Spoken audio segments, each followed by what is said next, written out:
You know, there's a lot of thoughts on when to take Social Security. And most people try to make it into a mathematical equation that would fit in what I call a silo. The reality is when you should take Social Security may be different than when I should take Social Security. So what is the best age for you? We're going to talk about that today on Consider This Program. Well, good morning and welcome back to Consider This Program. I am your host, Joe Clark. And I'm Grant Soliven. We're happy to have you along. And you too, Grant. Thank you. Right? Hey, you know, this is, it's fun having somebody in your life for 10 or 12 years and being able to do this show. Yeah, this is our, I think this is my 22nd or 23rd year of doing live radio or broadcast radio where we've taught people about money. And it was funny. We now have all these YouTube channels. So if you want to hear more about tax, you can go to the tax channel on YouTube. If you want to hear just about retirement, you can go there. And I don't know. I get up way too early in the morning. So it's 5 o'clock in the morning. You know, I'm done Bible study and I'm going and because we have a financial tidbits page, it's a group. If you want more of this, you can go. Obviously, it's free, but we put up videos, whether it's Elements in Focus or the Market Carver or a short part of this. And somebody wrote on there, they had a Bible verse below their name and wrote scam. And it's kind of like, you know, so I messaged because it's 5 o'clock in the morning. What else am I going to do? And I said, you know, I have no idea what you think is scam, but maybe you should listen to the show and not just kind of write. So I am very, very, very clear about my intent on this show. So I will just say it and then we will get started on what's the best age for Social Security for you. We believe everybody should be allowed to have a fiduciary, not somebody who sells stuff, not, you know, somebody who treats your money like it was their money and they're the same situation. I believe everybody deserves that. Everybody's not going to get it. There's just not enough fiduciaries to be able to go around. And it's just not going to happen. In the state of Indiana, 8% of the people in the financial world are registered investment advisors. It's a lot less than 8 that are SEC registered, which means they have more than 100 million. It is what it is. Not everybody's going to get one. We just believe everybody ought to be able to have one. Part of our commitment is to continue to bring in about 6 new people a year that we're training to become little Grants, right? To learn how this industry works because we still have more people in the industry older than me than younger. And like I said, this is my 34th year. I'm 54. I started early, but there's still more people older than younger, and we're committed to continuing to grow and to build the industry. And you know, that's kind of part of it. This show is not designed to give you part of the story, right? I'm not going to give you the story loop without the ending, right? If you want to do this on your own, God bless, that's your business. We want you to do it correctly, right? If you're looking for a fiduciary, that's our business.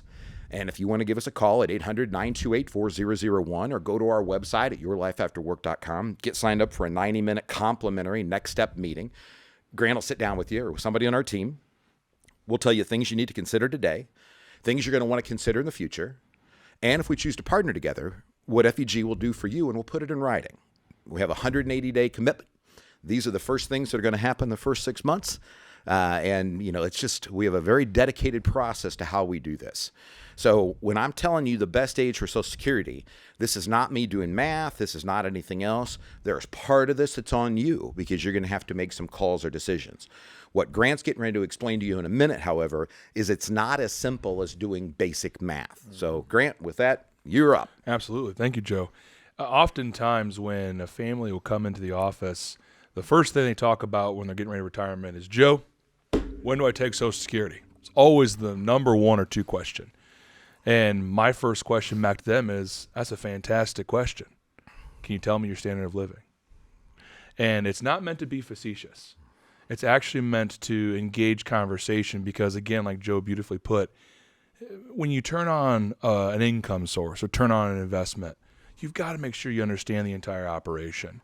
And so for many people, because we've trained them this way in the industry, it's okay, this is a quick one-off situation. It's a decision I have to make immediately.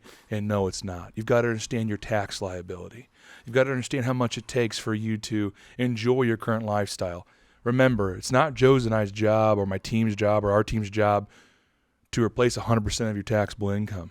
It's our job to replace 100% of your standard of living, which broken out is your fixed expenses and social expenses. So most of the time we get stuck there. But sometimes do have families that come in and they say, hey, Grant, I know my budget. So when should I take Social Security? And my next question to them is, okay, let's talk about your taxes. What's your adjusted gross income? How much tax-deferred money do you have? So I can see you're probably getting the point now that it's not us not answering the question. It's us helping families and individuals understand this may be more than just deciding the age. But just so for some facts are out there for the recording, at 62, you can take Social Security. Do we advise it? Not necessarily. And the answer why is full retirement age. So for some of us it's 65, for some of us it's 66 in some months. For myself and Joe, it's 67, probably heading towards 70. But for right now, we got to know what that full retirement age is. And every year you take Social Security, before your full retirement year, you get a 6% income reduction. For life. For life. Think about that. Full retirement age is 67. You take it 62. That's 5 years. 30% of your income is down the drain permanently. But Grant, we all know the government's broke. We do. Right? They could change the rules. I could die tomorrow. Why shouldn't I take that money as soon as I can get it? Joe, many that was reasons. Facetious, in case you missed it. If you can see his face, you definitely understand. Because here's the thing. Joe, there's one thing the government can do that we can't. They can print money. Well, there's that. Well, and more importantly, remember what we talked about. It's as much a tax decision as much as it is an income decision. Yeah. So it's a silo. What happens if you agree to die on time? It does not matter when you take Social Security. Dying on time is 84 and a half. Right. So you show up on your 62nd birthday. You have no other assets. You believe that tax rates aren't going to change, and you're not a very good investor. You believe all those to be true. It doesn't matter when you take Social Security. You will wind up with the same amount of money.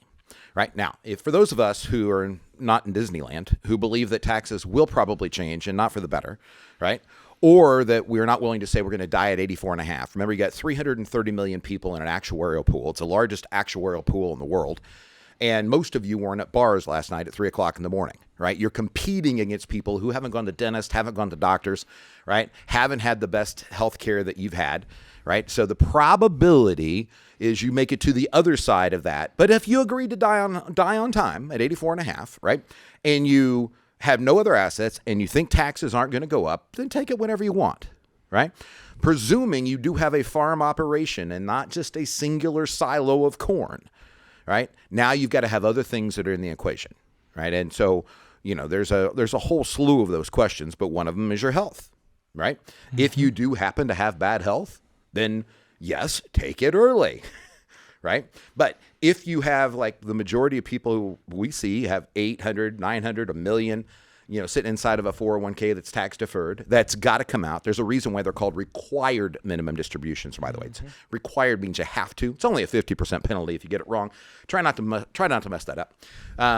But when you put that into the calculation of your financial journey, when you take Social Security, it's not as an easy decision to make as people think it is. It is not. You cannot do it on an Excel spreadsheet. Let me just put it that way. Right? All right, back to you. No, you're great. And actually, Joe, you hit all of the key areas. I got a good grade? Yeah, 100%. Actually, I'll give you a bonus, 105, Joe. Wow. He never gave me that in college, I'll tell you that. But in all reality, Joe hit it right on the head. It is absolutely a complex decision. If you agree to die on time, and I chuckle every time you say that because, a lot of our families, Joe, they look at us and say, well, I'm pretty rebellious, so maybe not, right? And so we know that they're going to be in that better health chain. And here's the other side of the coin. So, Joe, a lot of families, well, what's my reward? What happens if I wait till after full retirement age? Do I get any benefit? And the answer is absolutely. Remember that 6% loss you get taking it early? There's an 8% increase in income every year you wait until age 70. So there is a reward. As you said, that may expand later by the time you get there. Mm-hmm. But yeah, keep going. I'm sorry. No, you're great. That's great point. And so you just got to look at everything. You've got to look at taxes, your health, your investment decisions, right? Like Joe said, for a lot of families, a lot of you have been saving lots of dollars in your higher income years, so you've got these tax-deferred assets built up that will come out. Remember, there is a distribution plan for you. Either it's one you create or it's one the IRS creates for you. And we hope you choose the one for you. And most people, most fiduciaries, if this sounds a little odd to you, most fiduciaries don't bring taxes into the equation. They're there to manage wealth and to help you hoard it as opposed to actually use it and spend it. I've just always gone at it as a different route. Our team goes at it at a different way. We have a different way of looking at life. I've come from a family of school teachers, not a bunch of rich people. And, I want to help people figure out how to best use their money. And, when you've got the ability to take Social Security at age 62 and you've got $1 million that you've saved that's tax deferred, that somebody is going to pay taxes on. I mean, you can agree to die early, right? But your spouse or your kids or whomever is still going to pay taxes on that. Guess you can leave it all to a church or to a charity. But other than that, the taxes are going to come out, right? And so when we talk about financial journey, if you ever come in and you see one of our statements, it's from the time you first got here. We don't talk about any more than we have to, the year to date or the 6 month or the quarter or the 1 year. Those have to be on statements by law, so they are. But we also show you the last 5 years and what your average return has been since you've been here, because you're on a financial journey.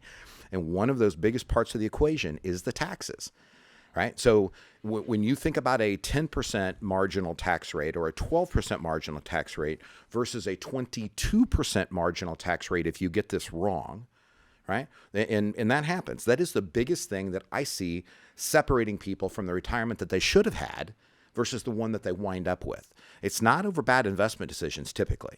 It's over not understanding how those taxes work and making singular silo decisions. Here's a great idea. Let's go buy an annuity because I'm worried about the market or President Biden or President Trump. Here's a good idea. Let's go do this today because it feels good today. It's like eating that chocolate cake instead of the broccoli. And you can make some boneheaded decisions that feel good today that are going to cost your retirement going forward. And that's really, in my opinion, why you need a fiduciary. That's why this is such an important decision. I almost wrecked my car the day I saw the one from, I think it was 2019. Social Security's never been so easy. Go to socialsecurity.gov and press enter, right? And boy, could you. And it's the biggest financial decision the average American family is going to make. Hubby, wife, both work 30 years. I'm telling you, it's a $500,000 decision to get this puppy wrong. Go to yourlifeafterwork.com. Get signed up for your Next Steps meeting. While you're there, get signed up for the Market Carver, Elements, and Focus. We look forward to meeting you soon.